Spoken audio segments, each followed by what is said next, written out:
Magandang araw po sa inyong lahat. Ang kwentong inyong mapapakinggan ay tungkol sa binatang si Lyndon na nakatira sa isang baryong matagal nang nabubuhay sa takot dahil sa isang aswang. Sa hindi inaasahang pangyayari, isa si Lyndon na naging biktima ng aswang. Inakala niyang katapusan niya na, ngunit iniligtas siya ng matandang si Mang Fabian. Sa tulong ni Mang Fabian, ay natuto si Lyndon na gamitin ang latigong gawa sa buto ng ahas. Magagawa kayang tuldukan ni Lyndon ang impyernong bumabalot sa kanilang baryo gamit ang bago niyang kaalaman? At anong katotohanan ang wawasak sa kanyang puso? Magiging dahilan ba ang katotohanan na ito para umatras siya sa kanyang misyon? Ngunit bago po ang lahat, huwag po nating kalimutang mag-subscribe at i-hit ang notification bell sa aking YouTube channel na The Voice Addict at Apong Isaak para sa mas marami pang makapigil hiningang kwentong aswang at katatakutan mula sa mundo ng kapapalagan. Umpisahan na po natin ang kwento. May kaba sa mga mata ang binatang si Lyndon habang hinihintay niya sa tabing ilog ng umagang yun si Amor. Ipinarating ni Amor sa matalik niyang kaibigan ni si Manolo na nais siya nitong makausap sa lugar na yon. Si Amor ay ang dalagang halos 1 taon na niyang nililigawan. Ngunit sa kasamang palad, nililigawan din ito ng mayamang lalaki sa lugar nila na si Donato. Kahit wala sa kalingkingan ni Donato dahil mahirap lang si Lyndon, ay itinuloy pa rin niya ang pangliligaw kay Amor. Naging masigasig siya sa pagpapakita kay Amor na malinis ang kanyang intensyon. Napatayo si Lyndon sa pagkakaupo sa malaking bato sa tabi ng ilog nang dumating si Amor. May kinakabahang ngiti na sumilay sa kanyang labi. Ang hinala niya ay sasabihin na ni Amor sa araw na yon ang desisyon nito ukol sa ginagawa niyang panliligaw. Magandang umaga, Amor. Ang sabi sa akin ni Manolo ay gusto mo raw makipagkita sa akin. Kinakabahan tuloy ako sa sasabihin mo eh. Mabutit na sabi sa ni Manolo. Kahit ako, kinakabahan din sa sasabihin ko sa iyo, Lyndon. Teka, tungkol ba sana sasabihin mo? Sa panliligaw ko ba sa'yo? Ayoko na magpaligoy-ligoy pa, Lyndon. Gusto ko na tumigil ka na sa panliligaw sa akin. Sandaling hindi nakapagsalita si Lyndon. Pinroseso pa ng utak niya ang sinabi ni Amor. Maya-maya ay alanganin siyang ngumiti. Pinapatigil mo na ako? Dahil ba sinasagot mo na ako? Hindi, Lyndon.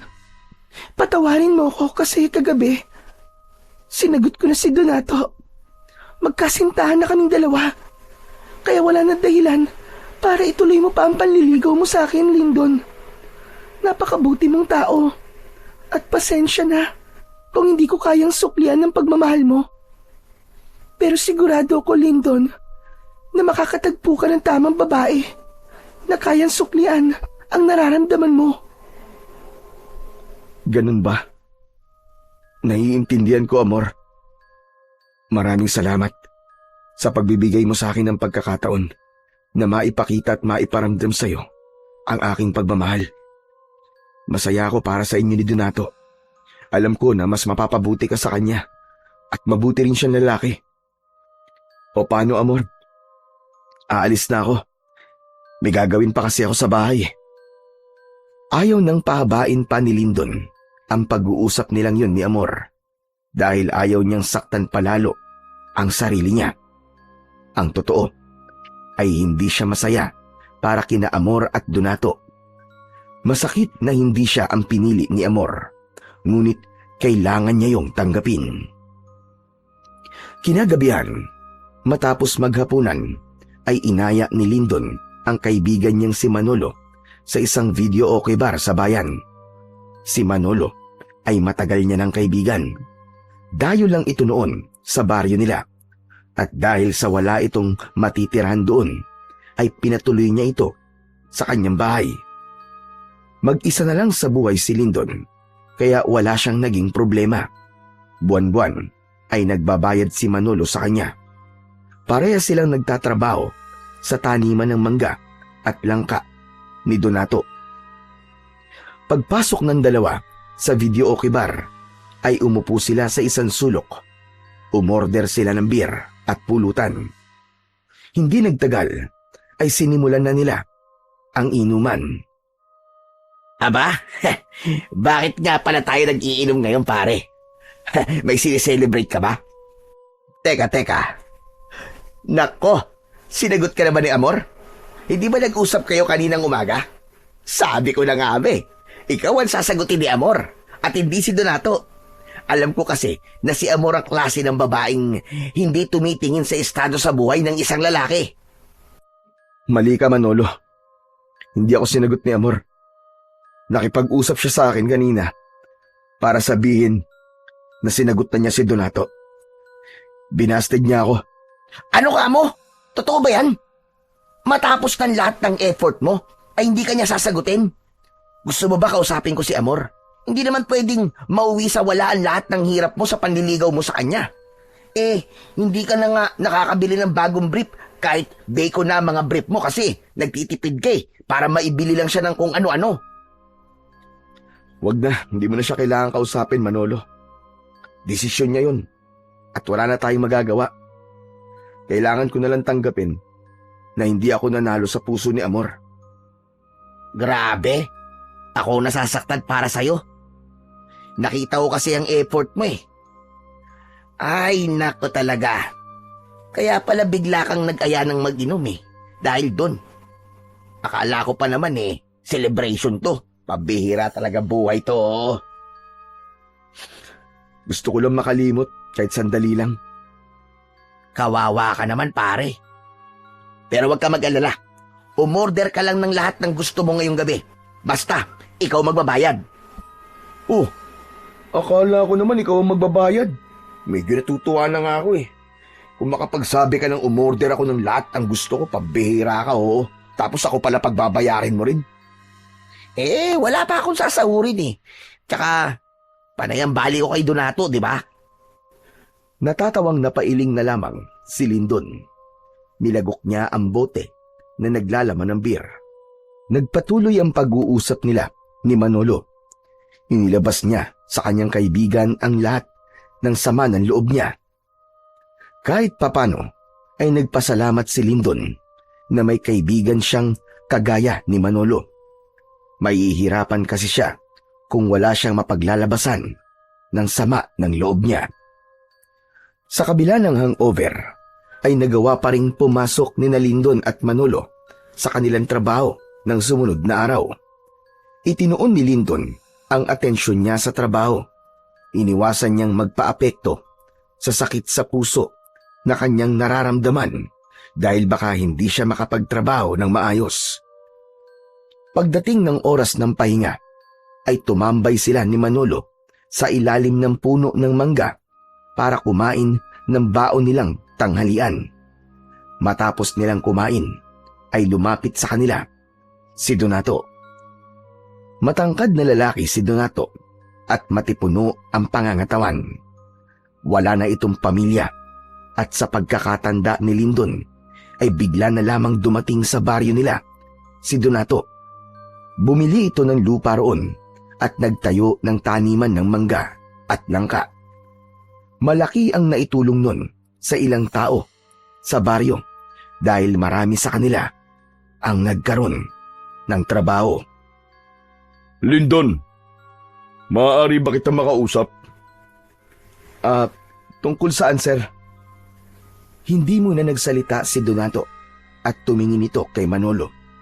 Agad namang nakuha ni Manolo ang ibig sabihin ng tingin na yun. O sige pare, magbabanyo na muna ako Mag-usap lang kayo dyan ni Sir Donato. Nang umalis si Manolo, ay tumayo si Lindon. May hinala siya na ang pag-uusapan nila ni Donato ay ang tungkol kay Amor. Ano ho pala ang pag-uusapan natin, Sir Donato?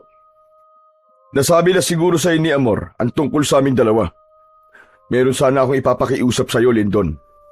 Alam ko na magkaibigan kayo ni Amor bago mo siya niligawan. Ang gusto ko sana ay iwasan mo muna siya dahil sa kasintahan ko na siya. Alam mo na siguro ang ibig ko sabihin. Naiintindihan ko, sir. Huwag ho kayo mag-alala. Hindi niyo ako magiging problema. Maluwag po sa dibdib ko na tinanggap ko ang desisyon ni Amor. At yan naman talaga ang ginagawa ko. Iniiwasan ko na po si Amor bilang respeto sa relasyon po ninyong dalawa. Mabuti naman kung ganun. Aasahan ko yan, Lindon. Inilahad ni Donato ang isa nitong kamay. Walang pag-aalinlangan naman na inabot yon ni Lindon at nakipagkamay siya rito. Matapos yon, ay umalis na si Donato at bumalik na si Manolo. O ano pare? Tungkol kay Amor ang sinabi sa'yo ni Sir Donato, no? Tama ka. Ang sabi niya ay baka pwedeng lumayo muna ako kay Amor. Kasi magkasintahan na raw sila. Ha? Sinabi niya yun? Bakit kanya palalayuin kay Amor? Matagal na kayong magkaibigan. Pero pare, siguro nga tama lang yun. Mas okay na umiwas na muna ako kay Amor.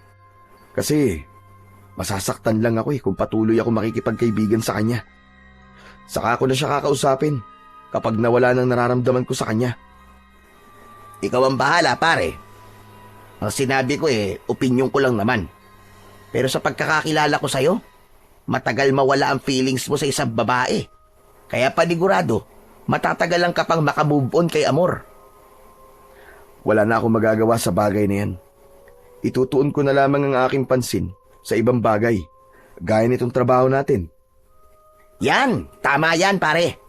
Suportado kita dyan. Tinapik ni Manolo ang balikat ni Lindon at ngumiti siya rito. Tumingin sa malayo si Lindon at inisip niya ang mga maaaring mangyari sa kanya sa mga susunod na araw. Ipinagdasal niya sa Diyos na sana ay gabayan siya at patatagin pa ang kanyang kalooban. Ngunit hindi lang ang pagkabigo sa pag-ibig ang bumabagabag kay Lindon, kundi ang patuloy na banta ng kamatayan na tila laging nakaamba sa bawat paglubog ng araw. Sa bawat gabi ay hindi siya makatulog ng mahimbing dahil sa banta ng isang aswang na ilang taon nang nananalasa sa kanilang maliit na baryo. Sa loob ng maraming taon ay ilang tao na ang natatagpuang wala ng buhay. Madalas ay wakwak ang tiyan at halos wala ng dugo. Matagal nang nawala ang sigla ng baryo ni Lindon tuwing sumasapit ang gabi. Kaya naman, si Lindon ay naipit sa dalawang bangungot, ang sakit ng pagkatalo sa pag-ibig at ang takot na baka isang gabi ay maaaring siya na ang sunod na biktima ng kinatatakutang aswang. Isang gabi, matapos ang hapunan, ay nagpaalam kay Lindon si Manolo. Pare, pupuntahan ko lang sa kabilang baryo yung kaibigan ko ha. Birthday niya kasi. Nag-aya na mag-iinom kami. Bakit hindi pa kayo kaninang umaga nag-inuman? Alam mo namang delikado dito sa atin kapag gabi. Mamaya, makasalubong mo pa yung aswang eh. Huwag ka mag-alala sa akin, pare. Palagi kong dala ang balisong ko. Ipinagmamalaki na ipinakita ni Manolo kay Lindon ang balisong nito. Sa tingin mo ba, may laban yan sa aswang? Sa dami na ng napatay nun, paniguradong napakadali lang para dun na labanan ka kahit may balisong ka, Chong. Ang negatibo mo naman mag-isip, pare. Saka, hindi to ang unang beses na lumabas ako ng gabi. Kahit ilang beses hindi ko nakita yung aswang na yun eh. Pakiramdam ko nga, hindi totoo yun eh. Anong hindi totoo sinasabi mo? Ang dami-dami na nga naging biktima nun di ba? Nung isang gabi kamuntikan nang mamatay si Mang Cardo dahil nakasalubong niya yung aswang. Mabuti na lang at nakatakbo siya at pinapasok siya ni Kapitan sa bahay nila. Kung hindi, paniguradong dadagdag si Mang Gardo sa biktima ng aswang dito sa baryo natin. Alam ko na yan. O sige na. Kailangan ko lang umalis at baka ako na lang ang hinihintay ng kaibigan ko Basta, kapag sobrang late na, doon na lang ako makikitulog sa kanila tapos bukas ng umaga na lang ako uuwi. Okay? Kung doon ka matutulog, agahan mo ang uwi mo at may trabaho pa tayo bukas. Oo na pare. Para ka namang nanay ko kung magpaalala Biglang natigilan si Manolo at bumakas sa mukha nito ang lungkot. Alam ni Lindon ang dahilan ng pagbabago ng emosyon ng kanyang kaibigan. Yun ay dahil sa ipinamigay ito ng sarili nitong ina nung bata pa ito. Hindi na nagsalita si Manolo at lumabas na ito ng bahay nila habang si Lindon ay inihatid ng tanaw ang kanyang kaibigan. Saka lang niya isinarado ang pinto nang mawala na sa kanyang paningin si Manolo. Hindi magawang makatulog ni Lindon ng gabing yon. Nais na sana niyang matulog dahil may trabaho pa siya kinabukasan, pero sadyang mailap ang antok sa kanya. Bumangon siya at lumabas ng bahay upang magpahangin. Ilang minuto na lang at 12:00 na ng hating gabi. Tahimik ang paligid, kaya nang may narinig siyang pagsigaw ng isang babae sa hindi kalayuan, ay dinig na dinig niya yon. Tulong! Tulungan niyo ako! Saklolo! Teka, si Amor yun Ang unang pumasok sa isip ni Lindon ay baka inaatake ng aswang si Amor. Bumalik siya sa loob ng bahay at kinuha ang matalas niyang itak. Tumakbo siya papunta sa pinanggagalingan ng sigaw. Hindi nga siya nagkamali dahil nakasalubong niya si Amor na tumatakbo at takot na takot. Napayakap si Amor kay Lindon na parabang naramdaman itong ligtas na ito nang makita siya. Lindon, salamat sa Diyos at nakita kita. Tulungan mo ako. Bakit? Ano ba nangyayari? Hinahabol ako ng aswang. Ha?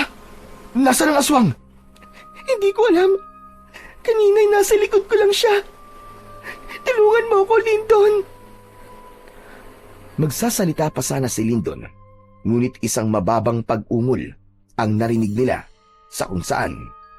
Paglingon nila sa kaliwa ay nagimbal sila nang makita nila ang aswang. Matangkad yun at may malaking katawan. Meron yung makapal na balahibo, mapupulang mga mata at matutulis na mga ngipin at kuko. Naglalawa yun na parabang gutom na gutom. Iniharang ni Lindon ang sarili niya kay Amor. Humigpit ang paghawak niya sa itak. Yun ang unang beses na nakaharap niya ang aswang, kaya matindi ang takot at kilabot na kanyang naramdaman. Umalis ka rito! Kung inaakala mo matatakot ako sa'yo ay nagkakamali ka! Hindi ka sasantuin ng itak ko! Galit na umangil ang aswang. Humakbang ito ng isa, pero hindi natinag si Lindon sa kanyang kinatatayuan. Lindon, siya yung aswang na sinasabi ko sa'yo na humahabol sa akin. Huwag kang mag-alala, Amor. Hindi ko hahayaan na may mangyaring masama sa'yo. Hoy, aswang! Hindi mo ba ako narinig? Ang sabi ko, umalis ka na! O gusto mo pa akong subukan? Iwinasiwas ni Lindon sa hangin ang kanyang matalas na itak. Ipinakita niya sa aswang na hindi siya natatakot kahit ang totoo ay natatakot na siya rito. Alam niya kung gaano nakarami ang napatay ng aswang at kung mamalasin siya ay mapapabilang siya sa mga buhay na kinuha nito. Ngunit sa hindi inaasahang pangyayari ay umatras ang aswang. Marahan itong humakbang patalikod habang hindi nito inaalis ang tingin kay Lindon. Unti-unting nawala ang aswang hanggang sa tuluyang yung nilamon ng kadiliman.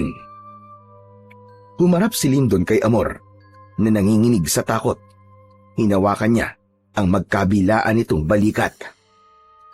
Amor, ligtas ka na. Wala na siya. Wala na yung aswang na humahabol sa'yo. Sigurado ka bang hindi na siya babalik, Lindon? Sa palagay ko naman hindi na. Mukhang natakot siya sa itak ko eh. Maraming salamat, Lindon. Kung hindi dahil sa'yo, ay baka kung ano nang nangyari sa akin. Wala yon. Walang anuman. Pero ano ba kasing ginagawa mo? At nasa labas ka ng ganitong oras? Alam mo namang delikado na dito sa baryo natin kapag ganitong oras na, di ba? Nagising kasi ako. Nawala sa tabi ko si Donato. Nag-alala ako sa kanya kaya lumabas ako para hanapin siya. Hindi ko naman akalain na makakasalubong ko sa daan yung aswang. Napatda si Lindon sa sinabi sa kanya ni Amor. Hindi siya tanga para hindi makuha ang sinabi ni Amor. Ang ibig mong sabihin magkasama na kayo ni Donato sa iisang bahay? Ganun na nga, Lindon. Doon na ako nakatira sa bahay niya. Gusto niya kasi na magkasama kami para nababantayan niya ako. Grabe.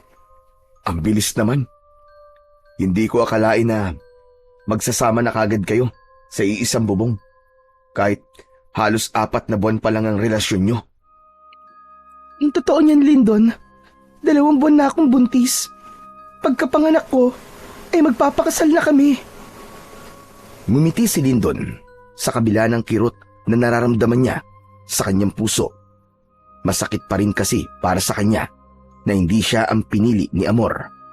Nasa proseso pa rin siya ng pagtanggap na hindi siya ang mahal ni Amor, kundi si Donato.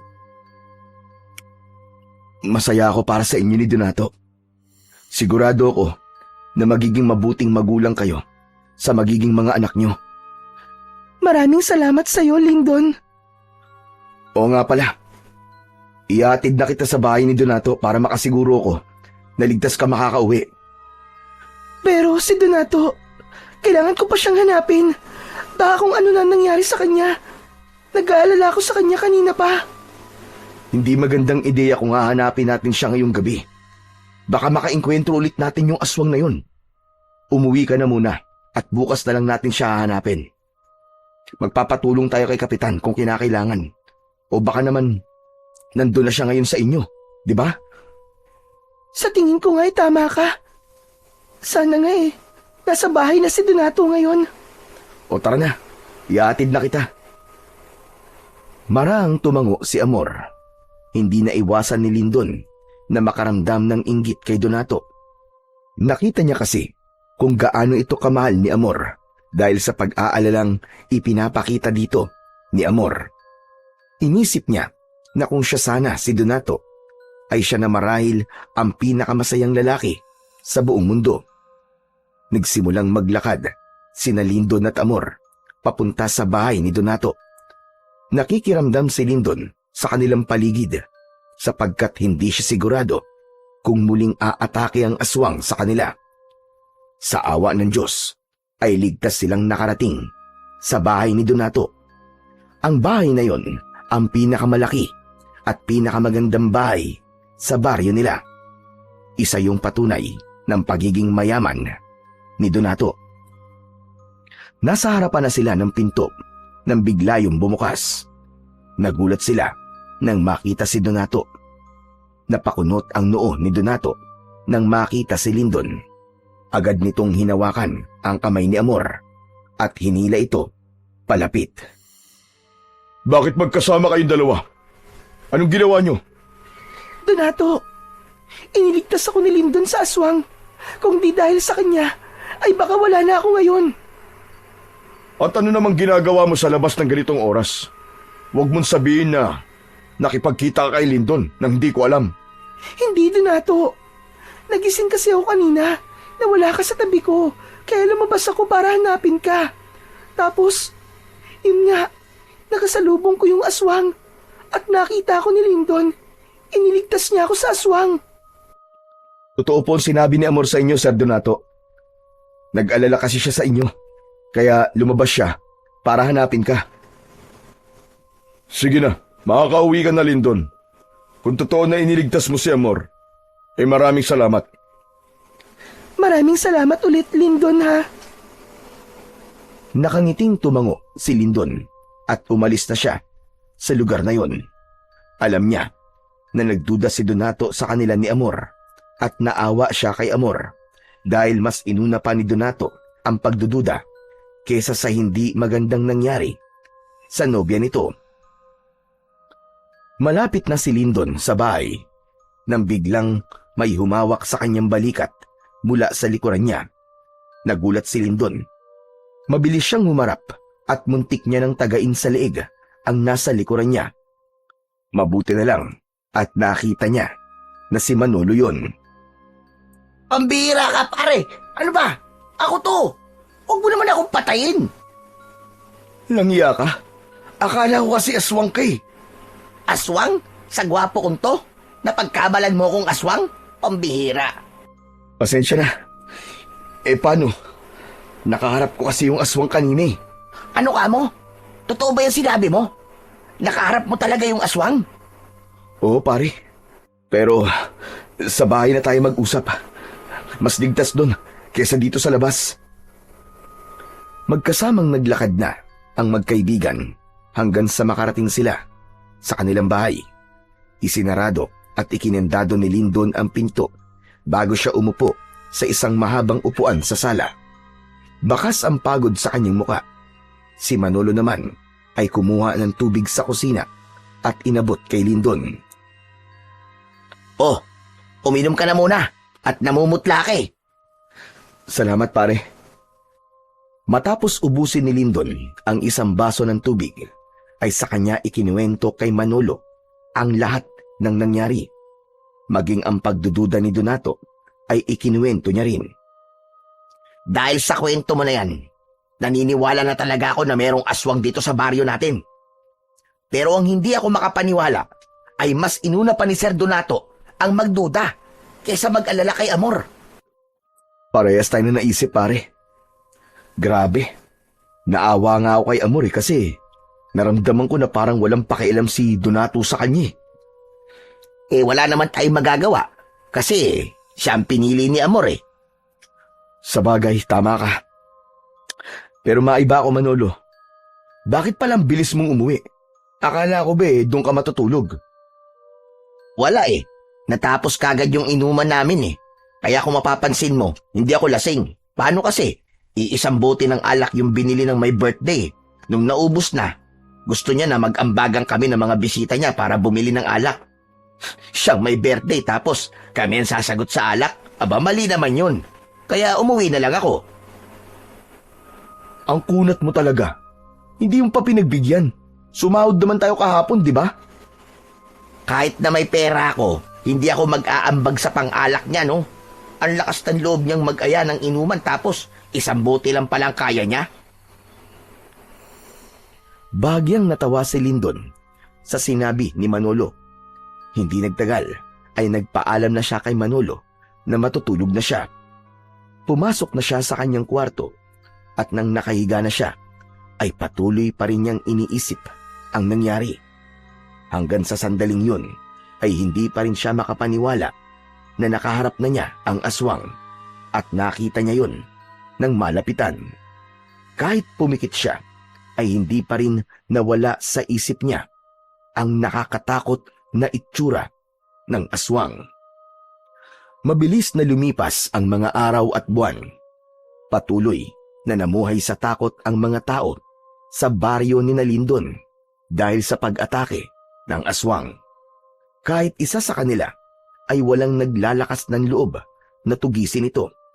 Kahit ang kanilang kapitan at ang mga tanod ay takot na magronda sa gabi. Sanay na sila na walang inaasahan para sa kanilang proteksyon, kundi ang kanilang sarili lamang. Simula nang iligtas ni Lindon si Amor sa aswang, ay hindi na sila muling nagkaroon ng pagkakataon na magkausap. Nagkaroon siya ng hinala na pinagbawalan na ito ni Donato na makipag-usap sa kanya. May mga pagkakataon na isinasama ni Donato si Amor sa taniman at doon niya napansin na lumalaki na ang tiyan nito. Dahil sa buntis na si Amor at ikakasal na ito kay Donato, ay mas lalong pinilit ni Lindon na alisin na ang nararamdaman niya kay Amor. Isiniksik niya sa kanyang sarili na wala na talagang pag-asa na maging sila sa huli at palagi na lang niyang ipinagdadasal ang kaligayahan ng babaeng kanyang iniibig. Isang umaga, habang abala sa pagtatrabaho sa taniman, ay lumapit si Manolo kay Lindon. Bagya siya nitong siniko, kaya napatingin siya sa kanyang kaibigan. Hoy, ano ka ba? Hindi to ang oras ng kwentuhan, no? Alam ko kaya ka nandito, kasi makikipagkwentuhan ka na naman sa akin. Wala naman tayong masyadong ginagawa, ikaw naman. Pero tignan mo sina Amor at Donato. Ang laki na ng tiyan ni Amor, no? Siguro, malapit ng mga anak yan. Hayaan mo na sila, Manolo. Bakit parang hindi ka masaya? Akala ko ba yun, sabi mo sa akin magiging masaya ka na lang para kay Amor. Oo nga, pero hindi naman ganun kadaling tanggapin ng lahat eh. Sa bagay, mahirap talaga kasi alam ko kung gaano mo kamahal si Amor. Tumahimik na si Lindon at mabilis niyang tinignan sina Amor at Donato na nakaupo sa mahabang upuang kawayan sa ilalim ng isang puno. Masayang nagkekwentuhan ng dalawa at bakas sa mukha ni Amor ang saya habang hinahaplos ang tiyan. Hindi sinasadyang napatingin si Amor kay Lindon. Pakiramdam ni Lindon ay tumalon ng puso niya. Nang matipid na ngumiti sa kanya si Amor, iniwas niya ang tingin sa babae at nagkunwaring abala sa kanyang ginagawa. Isang gabi, habang mahimbing na natutulog si Lindon, ay nagising siya sa sigawan ng mga tao sa labas. May mga sumisigaw na naroon na naman daw ang aswang, kaya agad siyang bumangon at lumabas ng kanyang kwarto. Sumilip siya sa pinto at nasilayan niya ang mga taong nagkakagulo, ngunit hindi niya makita ang aswang. Ngunit sa kilos at reaksyon ng mga tao, alam ni Lindon na naroon ang aswang. Kinabahan si Lindon dahil may posibilidad na pasukin ng aswang ang bahay ng kahit na sino sa kanila at hindi ligtas ang bahay nila sa pag-atake nito. Kinuha niya ang itak sa kusina at kinatok ang kwarto ni Manolo. Manolo! Manolo, gumising ka dyan! Manolo! Sumasalakay na naman ang aswang! Gumising ka! Ilang ulit na kumatok si Lindon. Paulit-ulit niyang tinawag ang pangalan ni Manolo, ngunit walang sumagot sa kanya. Pambihira! Ito talaga si Manolo! Parang mantika kung matulog! Naging mas malakas ang sigawan ng mga tao at sa pagkakataon na yon ay narinig niya ang pangalan ni Amor. Dahil doon ay tuluyan na siyang lumabas at kinakabahang lumapit siya sa mga taong nagkukumpulan. Isang matandang lalaki ang tinanong niya sa nangyayari. Manong, ano po nangyayari? Nasaan po ang aswang? Si Amor, yung nobya ni Donato, tinangay siya ng aswang. Ano? Saan po siya dinala ng aswang? Itinuro ng matandang lalaki ang magubat na bahagi ng kanilang baryo. Anito ay kinakaladkad ng aswang si Amor.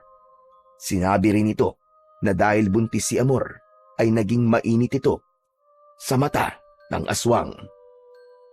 Walang ibang nasa isip si Lindon ng mga sandaling yon, kundi ang iligtas si Amor. Hindi siya papayag na maging biktima ito ng aswang, lalo na ang anak na dinadala nito. Sa kabila ng takot, ay sinuong ni Lindon ang makapal na kagubatan. Hahanapin niya roon si Amor at ang aswang.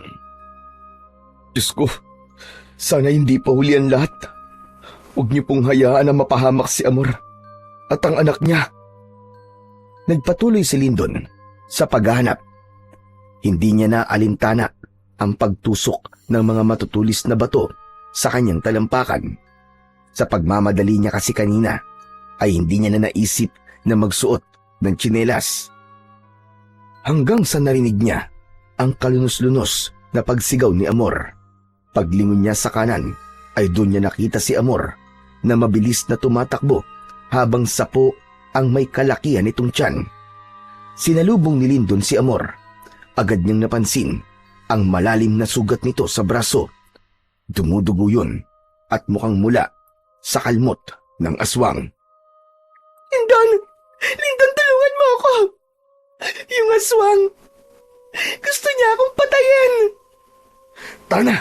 Umalis na tayo rito bago pa niya tayo maabutan. Teka! May kailangan kang malaman, Lindon. Yung aswang!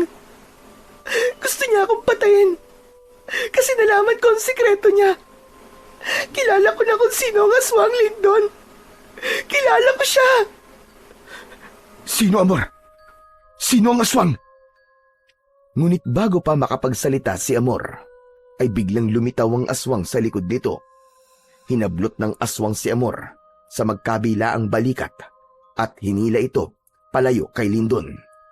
Sa lakas ng aswang ay madali nitong nailayo si Amor, habang si Lindon ay nanlaki ang mga mata sa gulat dahil sa bilis ng pangyayari. Nang may masmasan, ay hinabol ni Lindon ang aswang. Sinundan nito ang madilim na bahagi ng kagubatan kung saan ito naglaho kasama si Amor. Hanggang sa isang kalunos-lunos na pagsigaw mula kay Amor ang bumasag sa katahimikan ng gubat.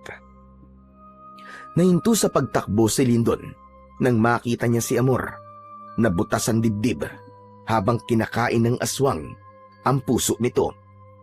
Pakiramdam niya ay nawala siya sa sarili at napuno ng galit ang kanyang buong pagkatao.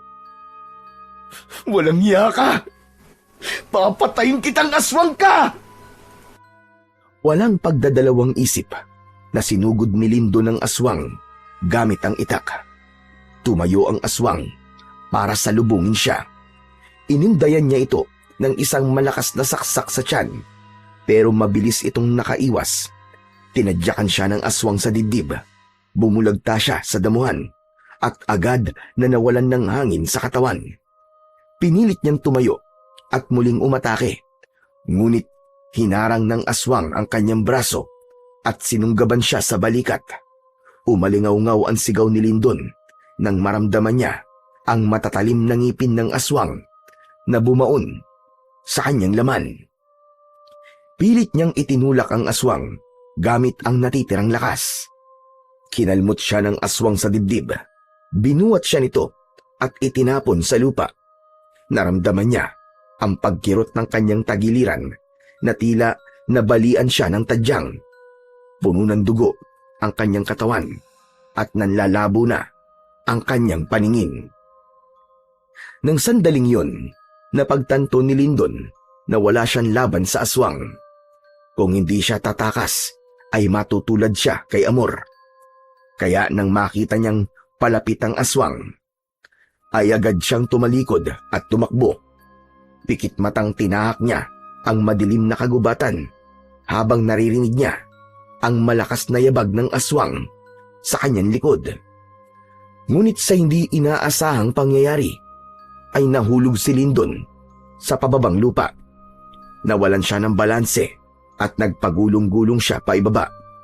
Nang tumama ang ulo niya sa isang malaking bato, ay doon na siya tuluyang nilamon ng kadiliman at wala na siyang natandaan pa sa mga sumunod na pangyayari.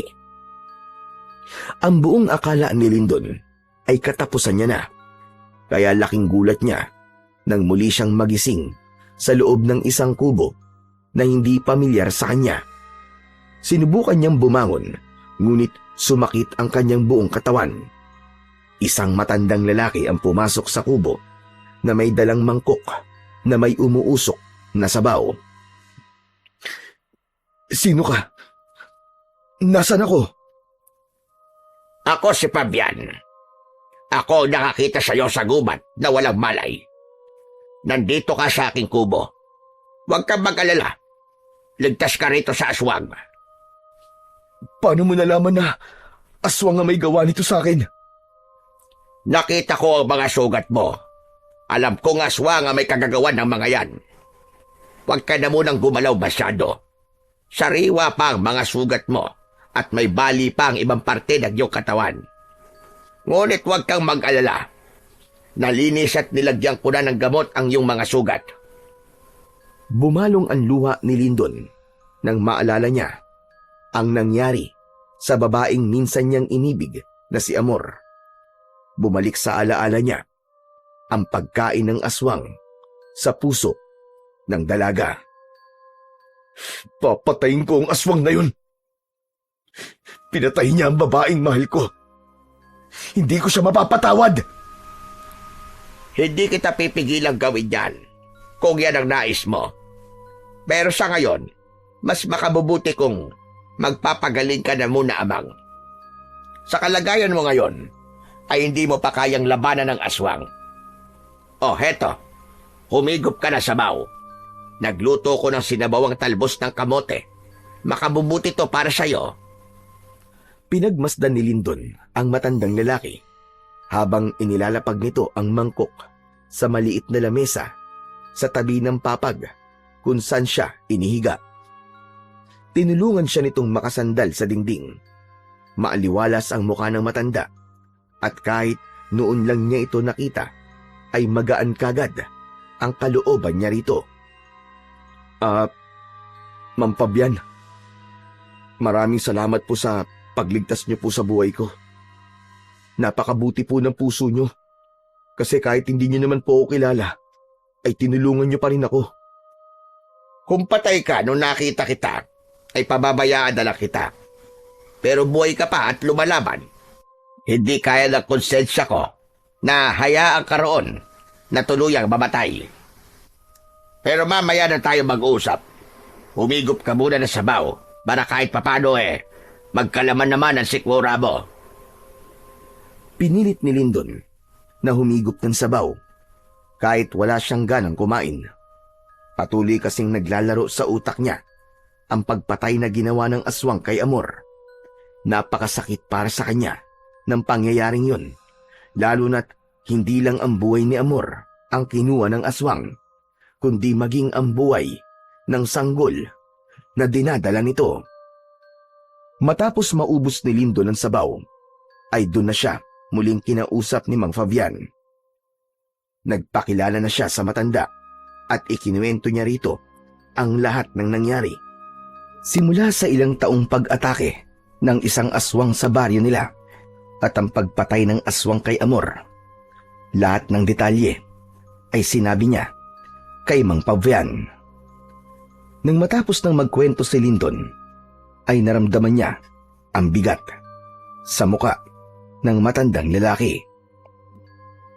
Naririnig ko ang tungkol sa aswang na yan sa tuwing nagtutungo ko sa palengke para magbenta ng mga tanim kong gulay. At alam kong napakasakit ng pinagdadaanan mo ngayon. Masakit makita na mamatay ang isang taong importante sa'yo, lalo na sa kamay ng isang aswang. Ang ibig niyo po bang sabihin may mahal kayo sa buhay na pinatay din ng aswang? Tama ka. Meron nga. Hindi lang isa, kundi dalawa. Ang aking asawa at anak. Wala akong nagawa noon. Halos mabaliw ako.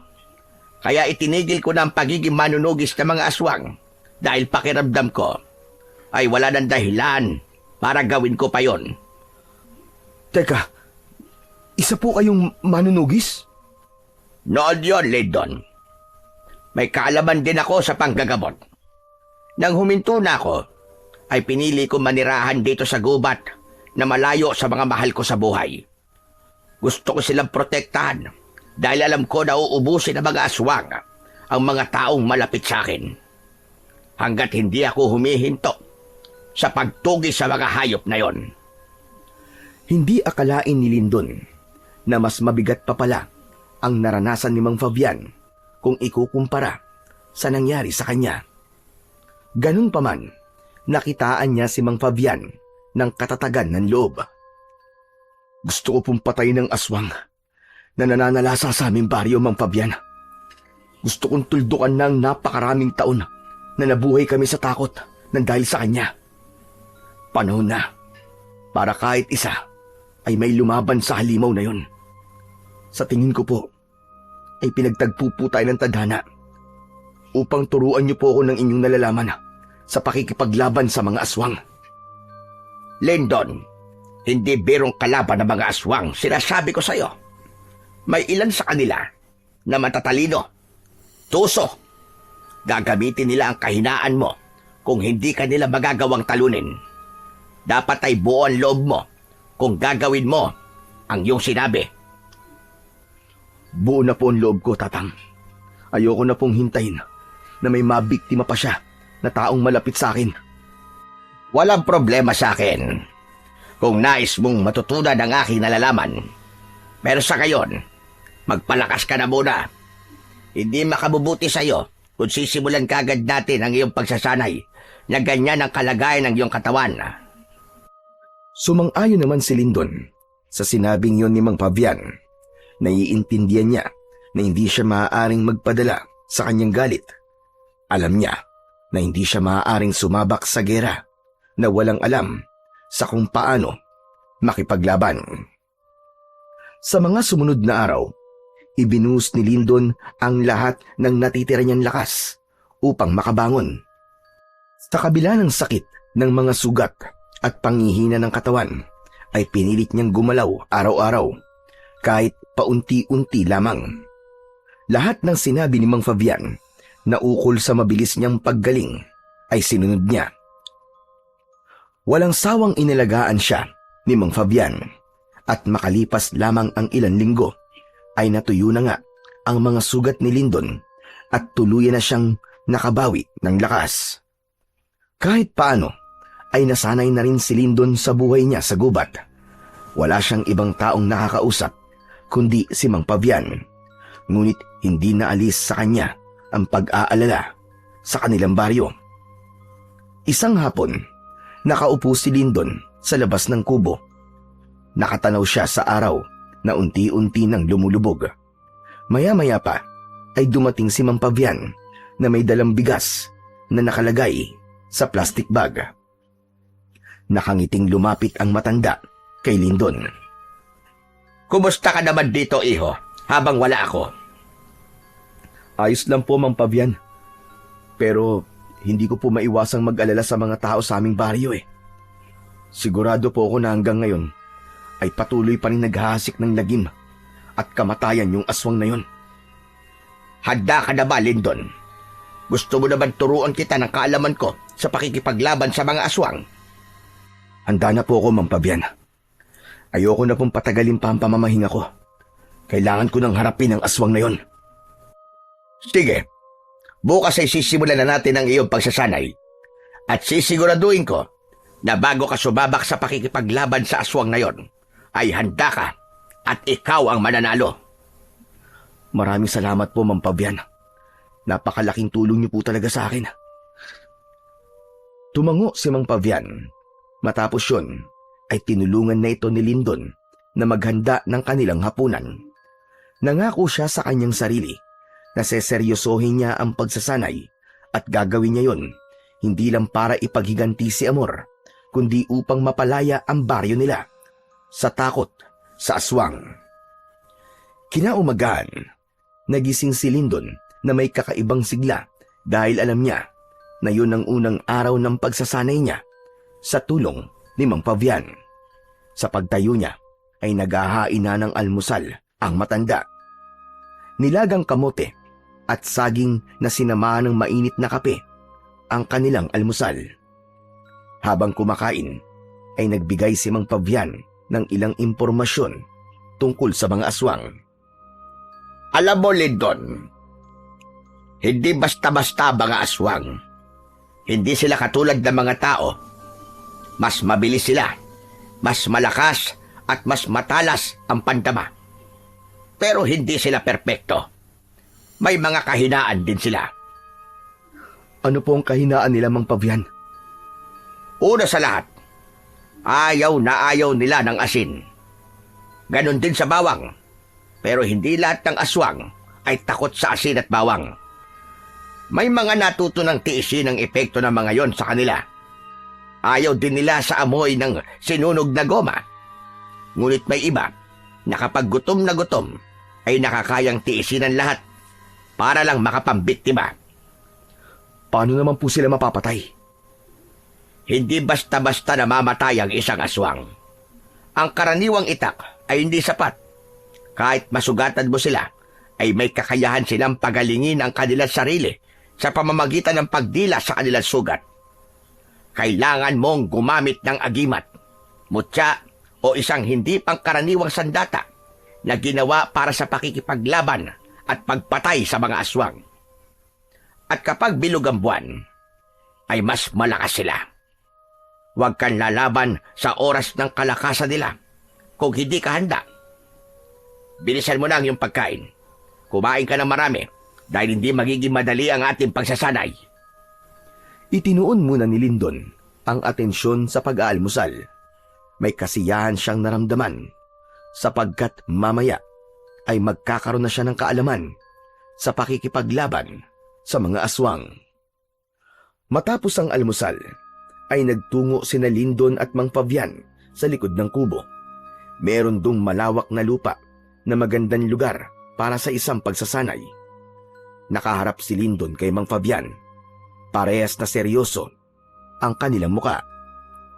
Gaya na sinabi ko sa iyo kanina, ay kailangan mo ng mabisang sandata na panlaban sa mga aswang. Ang ibig niyo po bang sabihin meron kayong ganung sandata?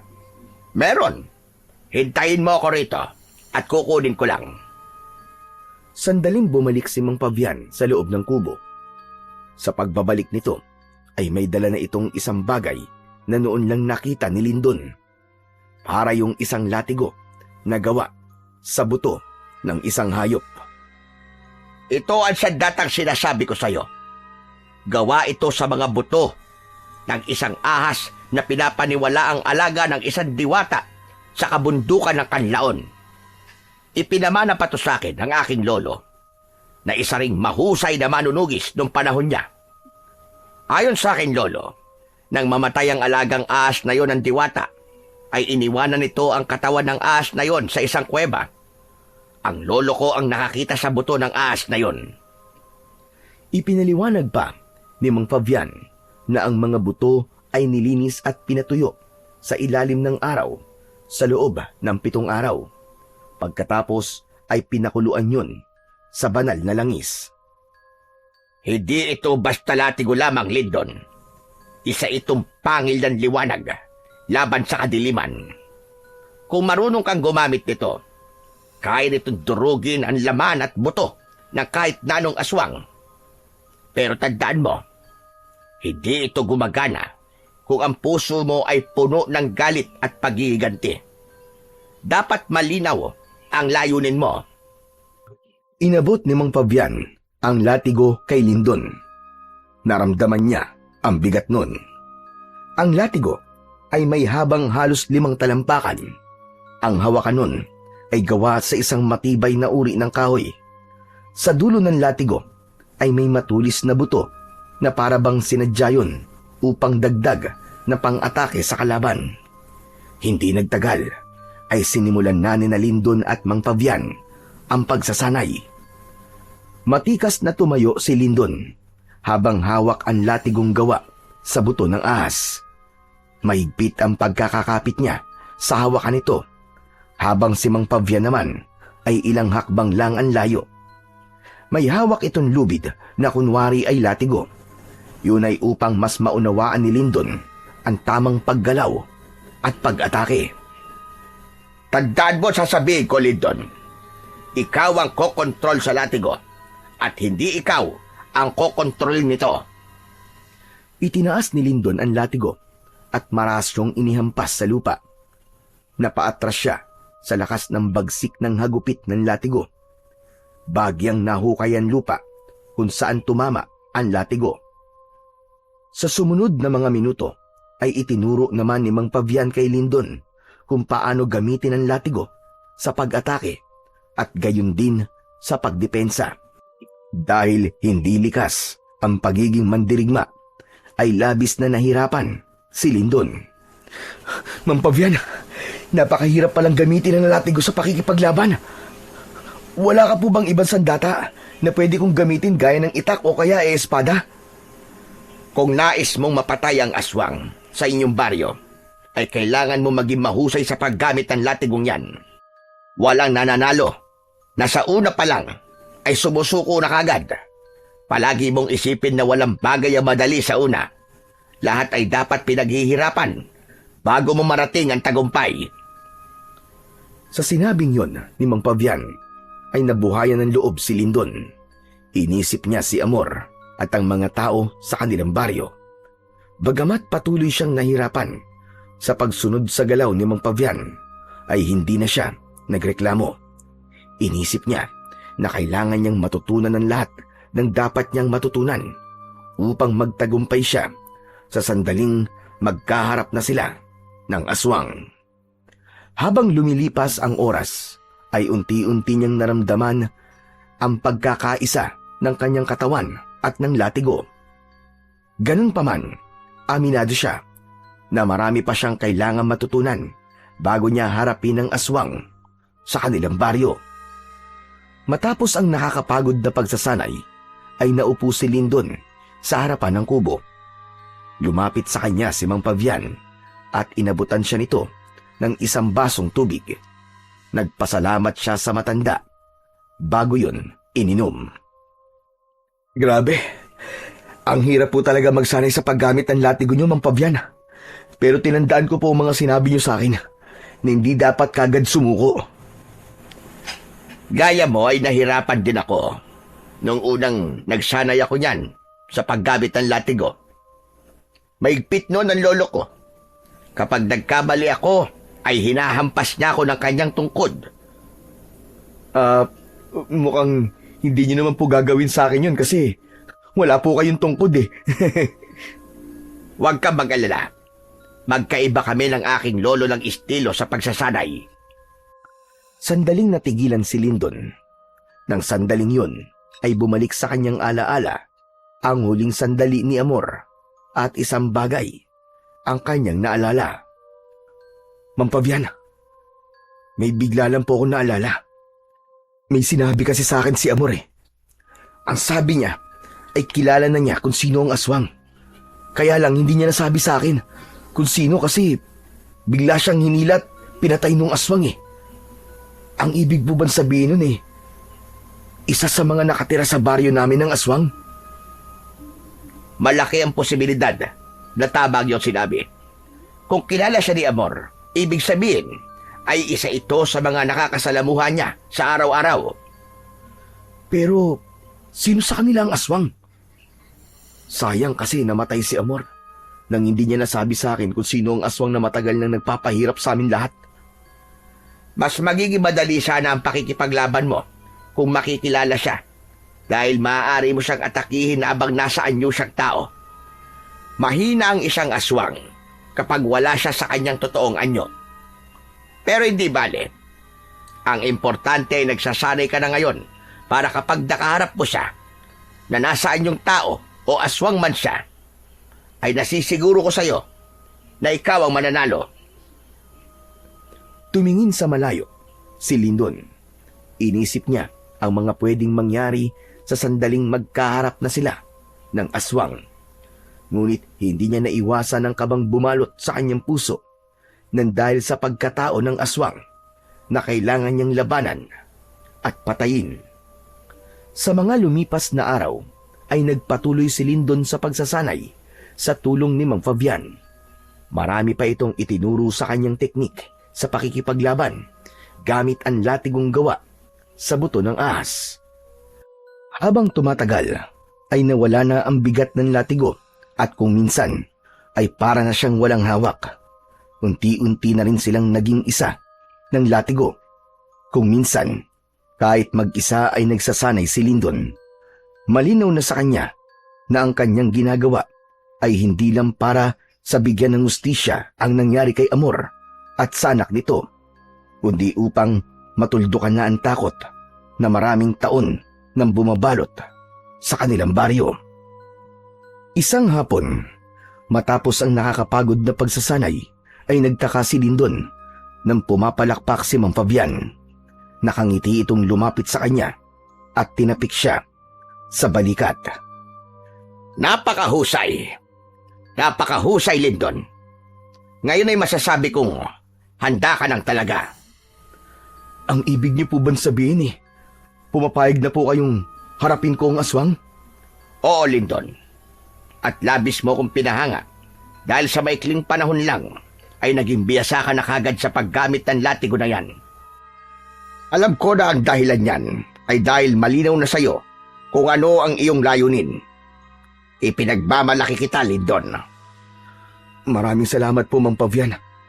Napakasarap pong mapakinggan ang mga ganyang salita mula sa inyo. Hindi ko po ito magagawa kundi dahil sa gabay at tulong nyo. At nangangako po ako na hindi ko sasayangin ang lahat ng ito. Aasahan ko yan. Ngunit huwag mo masyadong pahirapan ang iyong sarili. Dapat ay may konkreto kang plano. Huwag kang magpapadalos-dalos. Mas maganda nang sigurado sa bawat magiging hakbang mo. Yan po talaga ang gagawin ko, Mang Fabian. Ayoko pong magpadala sa galit ko at baka masayang ang lahat ng pinaghirapan natin. Sa ngayon po, ay magmamanman na muna ako sa nangyayari sa aming baryo. Isang malalim na paghinga ang pinakawalan ni Lindon.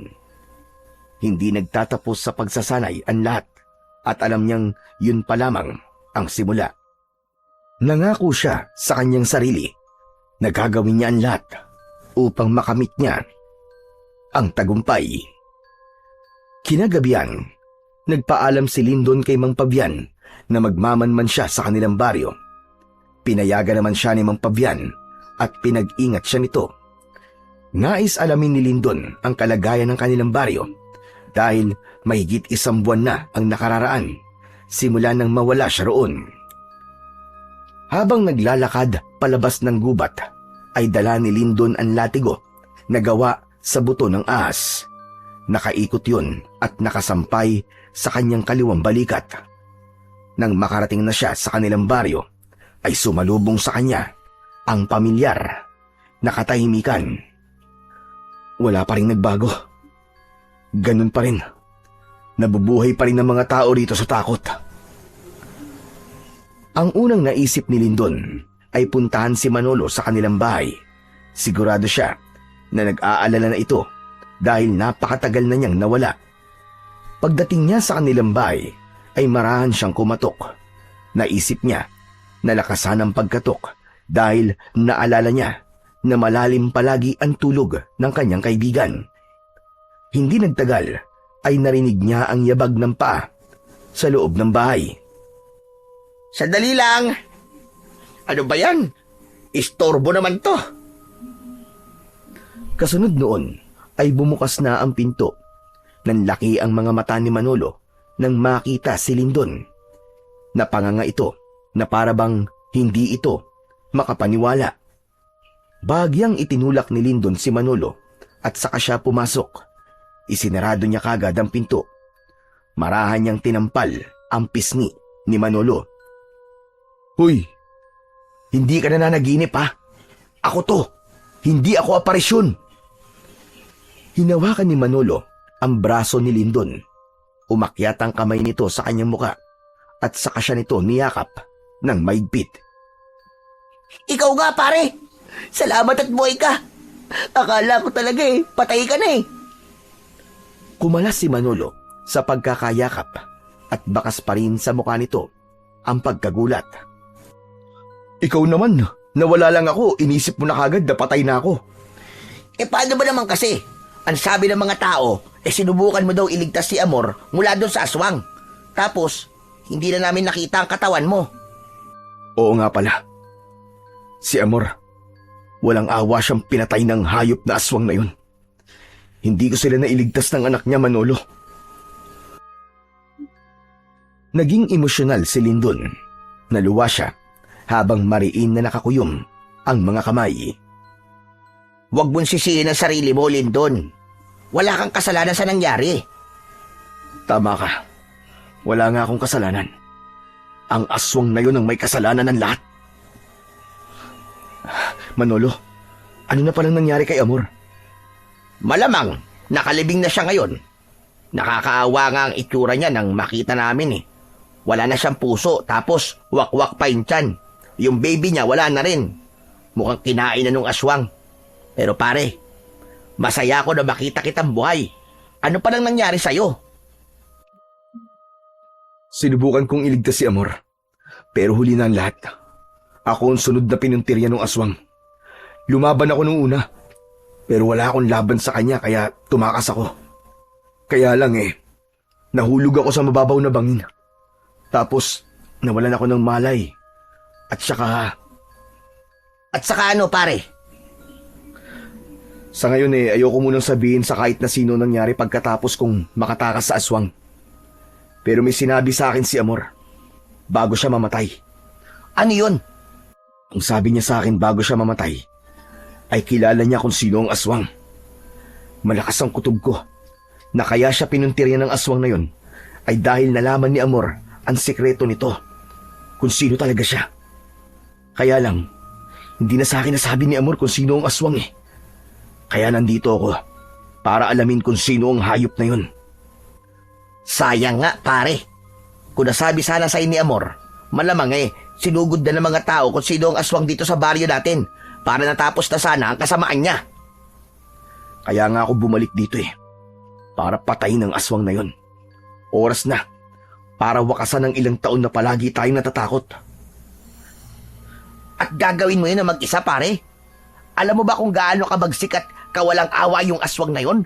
Baka mapahamak ka. May sandata ako laban sa kanya. Inalis ni Lindon ang latigong gawa sa buto ng ahas mula sa kanyang balikat at ipinakita niya yon kay Manolo. Ang latigong to ang gagamitin ko laban sa kanya, Manolo. Isa itong mabisang sandata laban sa mga aswang. Ang latigong to ay gawa sa buto ng ahas na alaga ng isang diwata. Wow! Ang astig naman yan, Lindon. Ngayon lang ako nakakita ng ganyang klaseng latigo Kaya kailangan kong malaman kung sino ang aswang dito sa ating baryo, Manolo. Sana matulungan mo ko. Anong klaseng tulong ang kailangan mo? Basta kaya ko gagawin ko. Matagal ko na rin gustong mawala ang aswang na yun Magmanman ka rito sa baryo natin. Pag-aralan mo ang kilos ng lahat, lalo na yung mga alam mong kilala ni Amor. Mas mapapadali ang laban ko sa aswang kung malalaman ko kung sino siya. Walang pagdadalawang isip na pumayag si Manolo sa ipinagawa rito ni Lindon. Anito ay gagawin nito ang lahat para makatulong. Hindi na nagtagal doon si Lindon. Nagpaalam siya kay Manolo. Bago siya umalis, ay tinanong ni Manolo kung saan siya tumutuloy, ngunit hindi niya sinabi sa kaibigan. Para kay Lindon, ay hindi lang ang baryo nila ang kailangan niyang protektahan, kundi maging si Mang Pavian din at ang tirahan nito sa gitna ng kagubatan. Alam niya na kapag nalaman ni Manolo kung saan siya nakatira, ay pupuntahan siya nito roon at hindi imposibleng sundan ito ng aswang. Hanggat maaari, ayaw niyang magulo ang tahimik na mundo ni Mang Pavian sa gubat. Nang makabalik si Lindon sa bahay ni Mang Pavian, ay gising pa ang matandang lalaki. Agad siya nitong sinalubong upang magtanong. Kumusta ang lakad mo, Lindon? Sa nakita ko po, ay mukhang patuloy pa rin po ang pag-atake ng aswang sa aming baryo. Tahimik pa rin po doon, Mang Pavian. Pero sandali po ako nagpunta sa bahay ko para kausapin ang kaibigan ko. Iniisip pala ng mga tao ron na patay na ako. Hindi ba'y mas maganda yon para isipin ng aswang na wala nang maglalakas ng loob na labanan siya? Tama po kayo. Mas makakagalaw po ako ng maayos kung iisipin ng aswang na wala na ako. Pero yung kaibigan mo, sigurado ka bang mapagkakatiwalaan mo siya? Oo naman po. Matagal na po kami magkaibigan ni Manolo. Alam ko na mapagkakatiwalaan ko siya. At isa pa, tutulungan din po niya ako sa pagtuklas kung sino po ang aswang sa aming baryo. Malaking tulong po yun, lalo na't hindi pwedeng pati sa umaga ay nandun ako. Baka may makakita pa sa akin na ibang tao. Mabuti naman kung ganun. Ang mabuti pa ay magpahinga na tayo. Malalim na rin ang gabi. Sige po, Mang Pabian. Matapos na isabit ang latigo sa likod ng pinto, ay nahiga na si Lindon sa sahig na kawayan na may latag na banig. Habang si Mang Pabian ay nasa papag nito, ngunit hindi magawang makatulog ni Lindon. Patuloy niyang iniisip kung sino nga ba talaga ang aswang na tinutukoy ni Amor. Kinaumagahan, maagang nagising si Lindon para sandaling magsanay. Bandang 7:00 ng umaga nang tawagin siya ni Mang Pabian para mag-almusal. Matapos kumain, ay tinulungan muna ni Lindon si Mang Pabian sa taniman nito ng gulay. Kinuwentuhan siya ni Mang Pabian sa mga naging karanasan nito nung isa pa itong manunugis. Noon ay hindi lang sa baryo namin ako nanunugis ng aswang. May mga lugar din na humihingi sa akin ng tulong kapag may problema sila sa aswang. Naaalala ko na may isang baryo na hiningi ang tulong ko dahil maraming mga batang nawawala sa kanila. Alam ko na kagad na aswang ang may kagagawan nun at natagpuan ko ang aswang sa gitna ng kakauyan. Babae, matanda na, pero mabilis pa rin kumilos. Ginamit ko sa kanya ang latigong gawa sa buto ng ahas para labanan siya. Sa huli, ako ang nagwagi at napakawalan ko mga batang binihag niya. Talaga po palang napakahusay niyo, Mang Pabian. Sigurado po ako na maraming humahanga sa inyo dahil sa galing niyo. Pero hindi sa lahat ng pagkakataon ay nananalo ko, Lindon.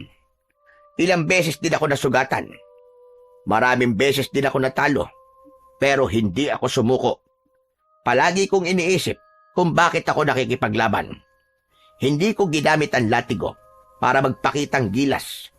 Ginamit ko yun kasi alam kong may kailangang iligtas. Tandaan mo yan, Lindon. Ang latigong yon ay hindi para sa galit, kundi para sa katarungan at pagtulong sa mga nangangailangan.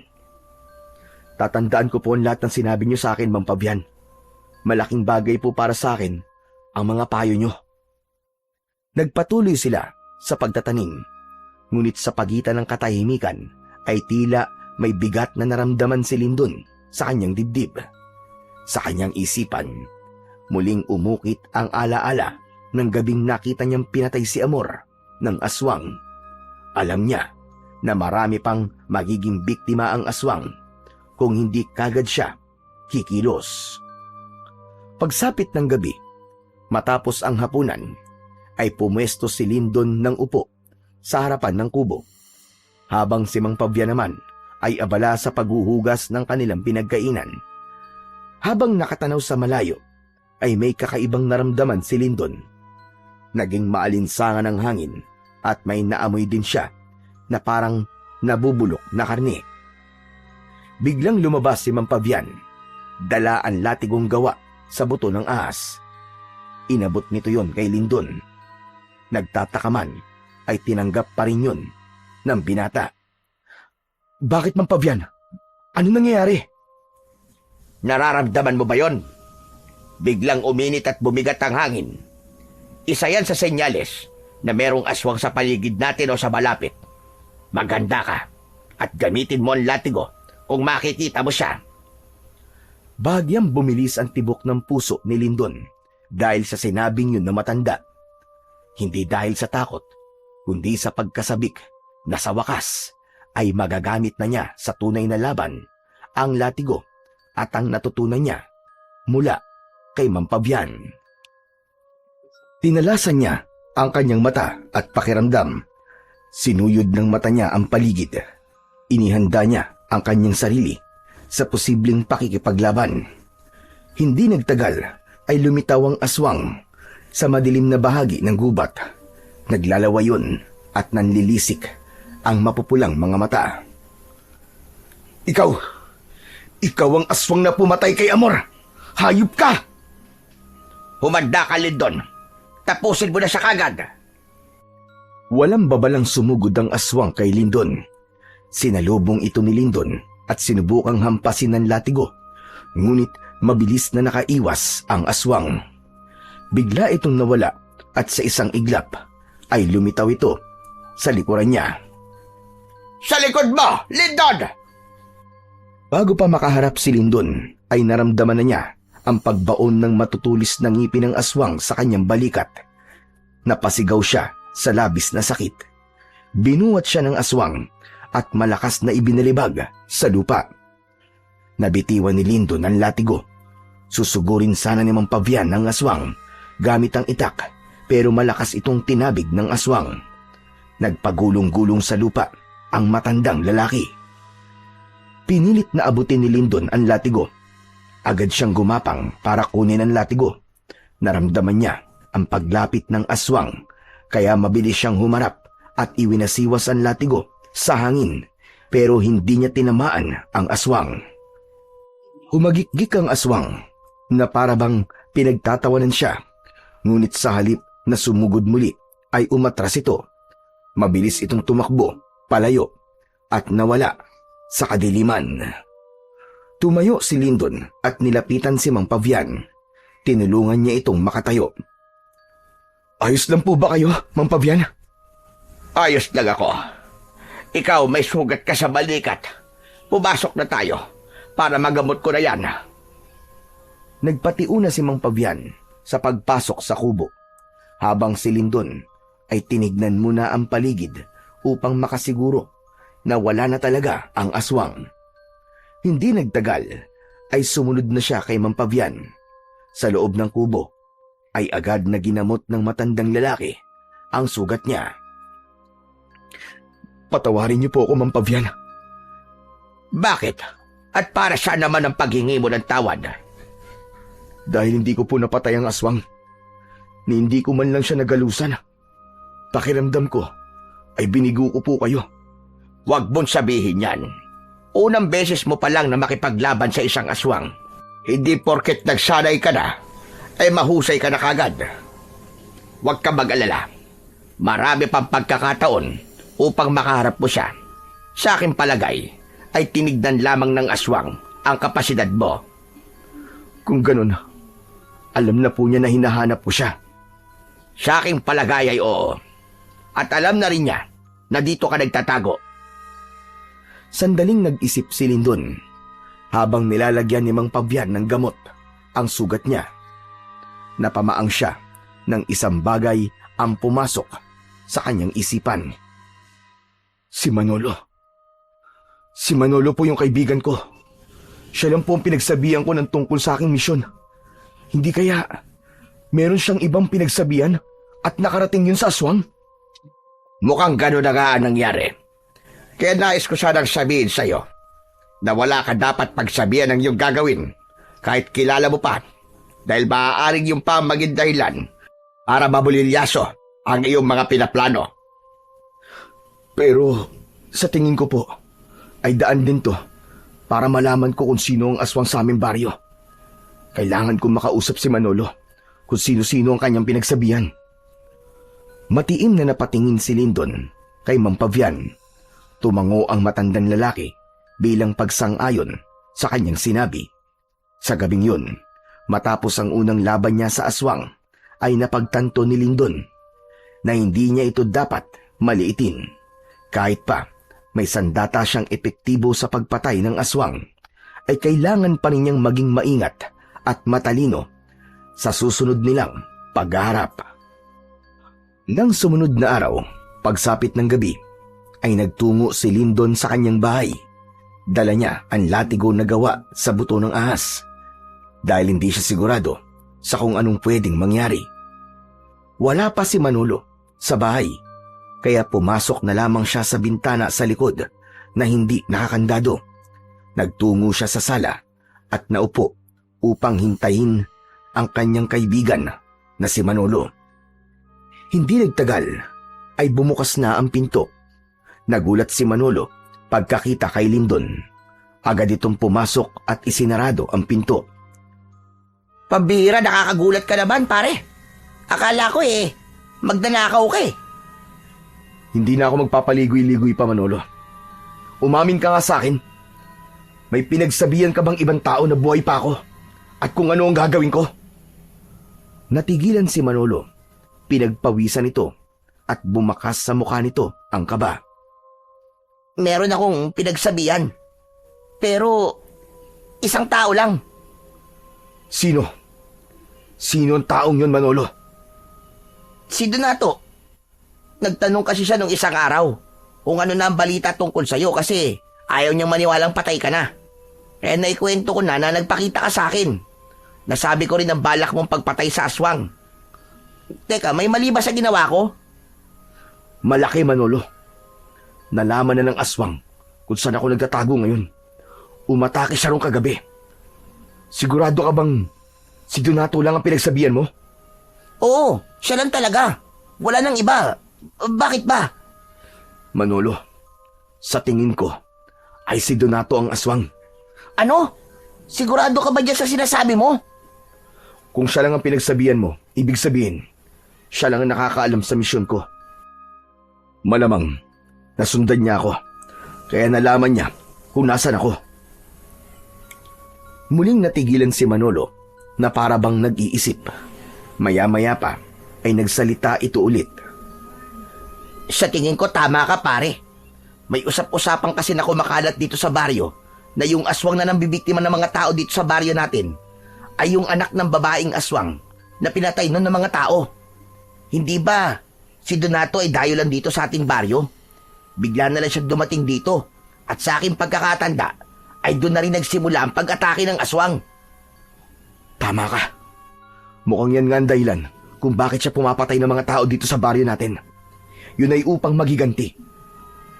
Kung ganun, ay kailangan ko na siyang harapin ngayon, Manolo.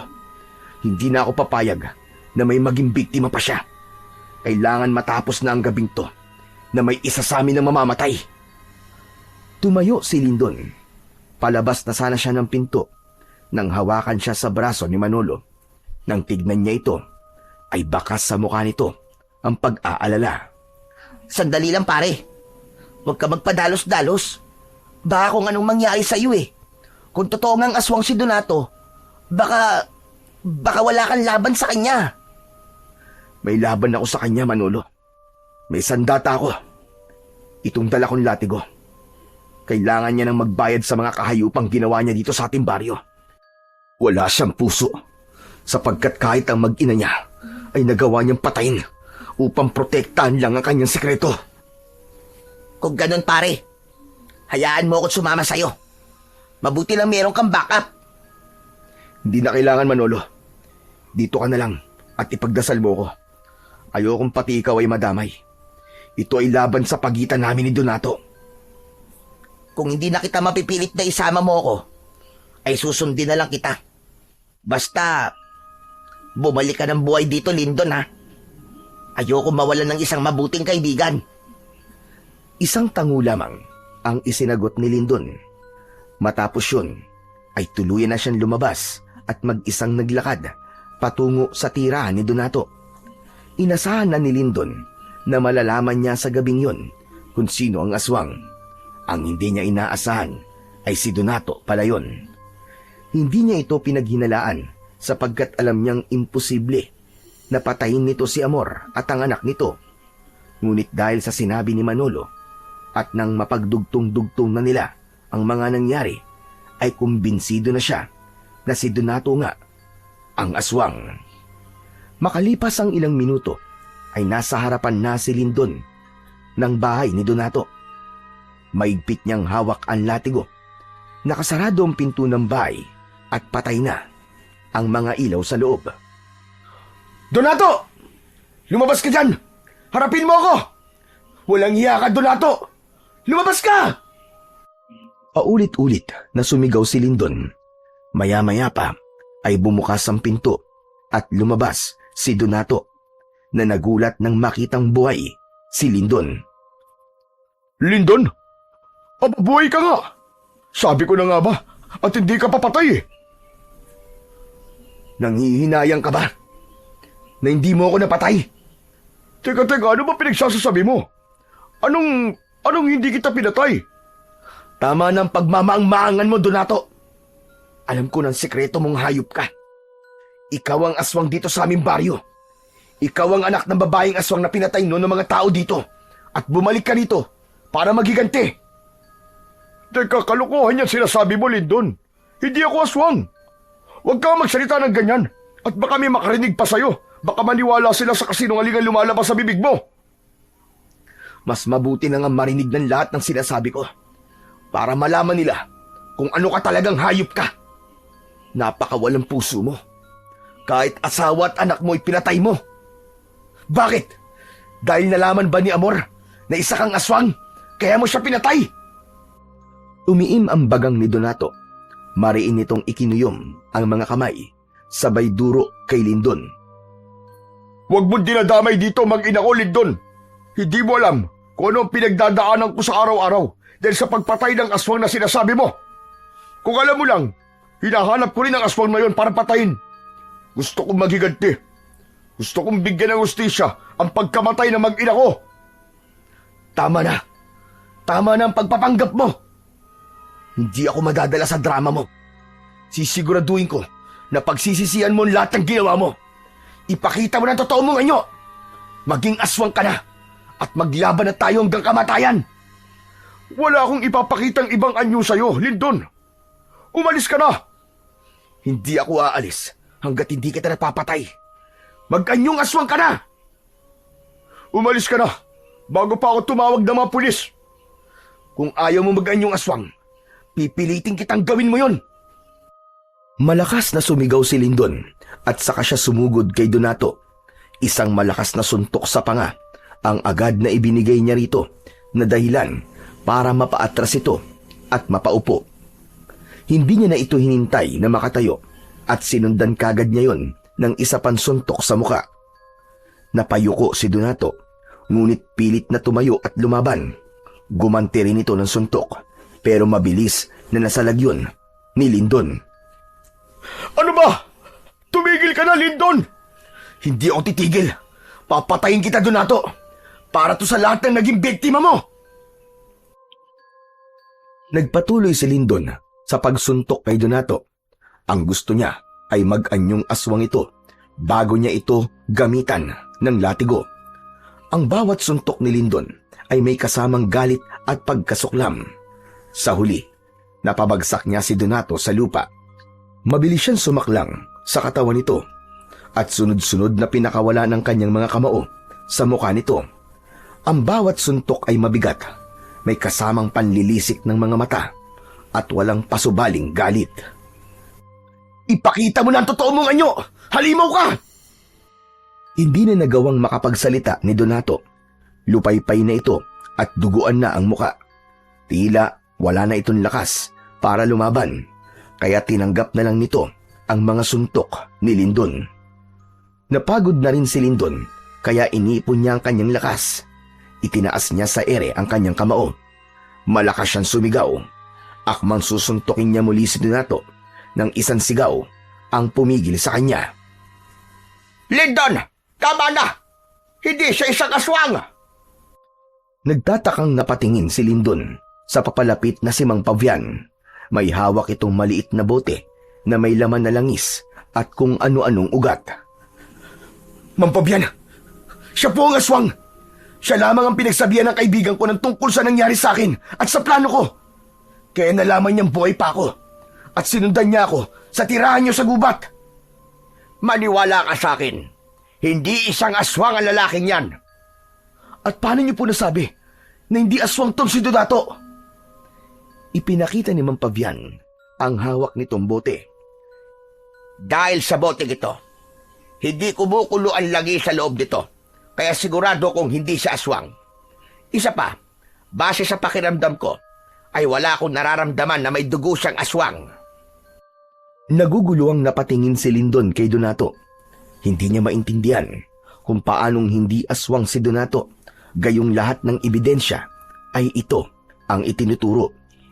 Umalis na siya sa ibabaw ni Donato. Tinulungan ni Mang Pavian si Donato na makatayo. Sinabi ko naman kasi sa iyo hindi ako ang aswang. Sandali, Donato. May iba ka bang pinagsabihan ng tungkol sa nangyari sa akin sa gubat? Wala akong pinagsabihan. Si Manolo, siya ang nagsabi sa akin ng tungkol sa nangyari sa'yo. Kahit hindi ko naman siya tinatanong. Biglang nanlamig si Lindon. Pakiramdam niya ay binuhusan siya ng isang timbang tubig. Napatingin siya kay Mang Pavian. Alam ko nasa isip mo, Lindon. Ibig sabihin, si Manolo, siyang aswang? Tama ka. Ang kaibigan mo ang aswang at mukhang matagal ka na niyang nililinlang. Hindi. Hindi pwedeng maging aswang si Manolo. Matagal ko siyang nakasama eh. Simula na dumating siya dito sa baryo namin, ay kaibigan ko na siya. Sandaling natigilan si Lindon. Sa sinabi niyang yun, ay doon na niya napagtanto na gaya ni Donato ay dayo din si Manolo sa kanilang baryo. Doon na rin niya naisip na baka kaya tuwing kinakatok niya si Manolo sa kwarto nito ay hindi ito nagbubukas ng pinto ay dahil wala ito roon. Dahil ang totoo ay nasa labas ito at nambibiktima ng mga tao. Labis na nasaktan si Lindon sa realisasyon na yon. Hindi niya akalain na ang taong pinagkakatiwalaan niya ang siyang salot sa kanilang baryo. Kung si Manolo ang aswang, ay kailangan ko siyang patayin. Pinatay niya ang mag-ina ko. Walang hiya siya. Nga ba, Donato? Kaya mo akong patayin? Matapos ka bugbugin ng kaibigan ko, ay makakalaban ka pa ba? Napatingin silang lahat kay Manolo. Huminto ito sa paglalakad. Tumayo ito ilang dipaan layo sa kanila. Sa kabila ng katotohanang sumabog ng gabing yun, ay may maliit pa ring pag-asa si Lindon na hindi aswang ang kanyang kaibigan. Manolo, sabihin mong di totoo ang aming hinala na ikaw ang aswang. Talagang maniniwala ka sa kanila, Lindon? Matagal na tayo magkaibigan, di ba? Kung isa akong aswang, ay matagal ka ng patay dahil magkasama tayo sa iisang bubong. Huwag kang maniwala sa sinasabi niya, Lindon. Tignan mo lang sa aking bote. Kumulo ito simula nang dumating ang kaibigan mo. Ibig sabihin ay isa siyang aswang. Kasinungalingan niyan, tanda. At paano ang isang langis ay magsasabing aswang ang isang tao o hindi? Ang matandang yan, Lindon. Baka yan ang aswang. Tignan natin kung makakatanggi ka pa sa gagawin kong hayop ka. Walang babalang ibinato ni Mang Pavian ang maliit na bote na may lamang langis kay Manolo. Tumama yon sa noon ni Manolo at nabasag. Kumalat ang malapot na langis sa buong mukha nito. Anong ginawa mong matanda ka? Ang langis na yan ang magpapalitaw sa kung ano kan talaga. Napaatras si Lindon sa gulat habang kitang-kita niya ang marahas na pagbabago ng anyo ng kaibigan. Ang balat ni Manolo ay tila pinupunit mula sa loob. Nanlisik ang mga mata nito. Halos lumabas na ang ugat nito sa buong katawan. Lumitaw ang matutulis nitong ngipin. Humaba ang mga kuko. Lumabas ang dila nitong napakahaba at kulay itim habang umuungol sa sakit dahil sa langis. Habang patuloy na nag-aanyong aswang si Manolo, ay hindi pa rin makagalaw si Lindon. Umigat ang pakiramdam niya at hindi pa rin niya matanggap na ang aswang na kailangan niyang labanan ay walang iba kundi ang pinagkakatiwalaan niya at ang matalik niyang kaibigan na si Manolo. Matapos ang pagbabagong anyo ni Manolo, ay inunat nito ang katawan. Diretso itong tumingin kay Lindon at bahagyang ngumisi. Wala na akong magagawa kundi ang aminin ang totoo. Oo, ako nga ang aswang na matagal lang nananalasa sa baryong ito. Ginagawa ko to dahil pinatay niyo ang aking ina. Nangako ko sa kanya na ipaghihiganti ko siya at babalik ako sa lugar kung saan siya pinatay. Kung ganun, ikaw rin ang pumatay kay Amor? Tama ka, ako nga. Nahuli niya kasi akong nagbabagong anyo. Kaya bago pa siya makapagsalita, ay pinatahimik ko na siya. Pero nakialam ka, Lindon. Ang totoo ay wala akong balak na patayin ka dahil itinuring kitang kaibigan. Pero mas mahalaga pa rin sa akin ang pagiganti. Kaya isasama na kita sa aking mga naging biktima. Hayop ka, Manolo! Hayop ka! Pinatay mo ang mag-ina ko! Ako ang papatay sa'yo! Susugod sana si Donato kay Manolo, ngunit mabilis itong pinigilan ni Mang Pavian. Tumigil ka! Huwag kang magtapang-tapangan. Hindi mo kaya ang aswang na yan. Hayaan mo si Lindon ang tumapos sa kanya. Lindon! Patayin mo na ang aswang na yan. Huwag mong isipin na kaibigan mo siya. Isipin mo mga inosenteng taong pinaslang niya. Umiim ang bagang ni Lindon habang mas sumigpit ang pagkakahawak niya sa latigo na gawa sa buto ng ahas.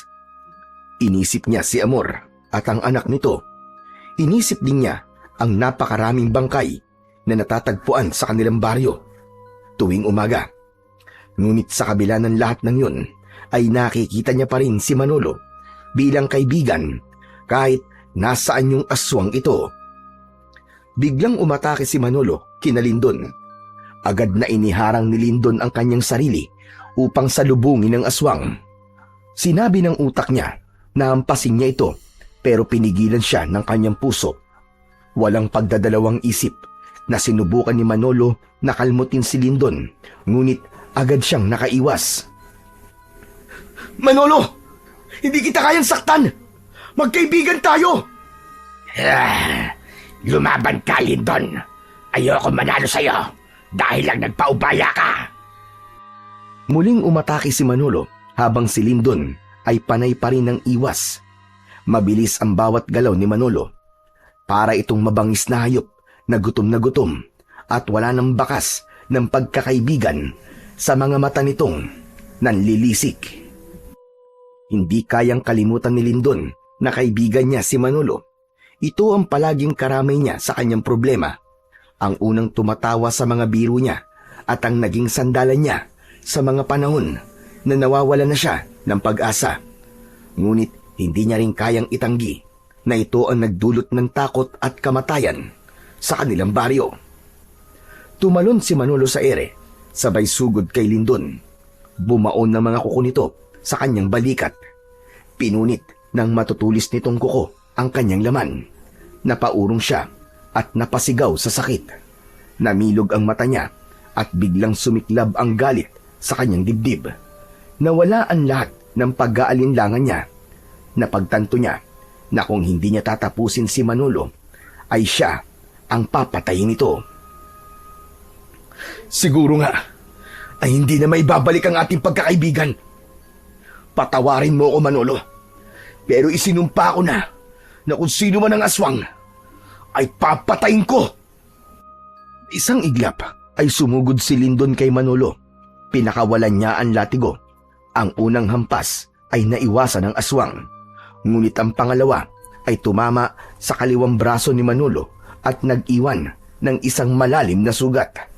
Umatras si Manolo habang sumisigaw. Mabilis ang mga sumunod na galaw ni Lindon.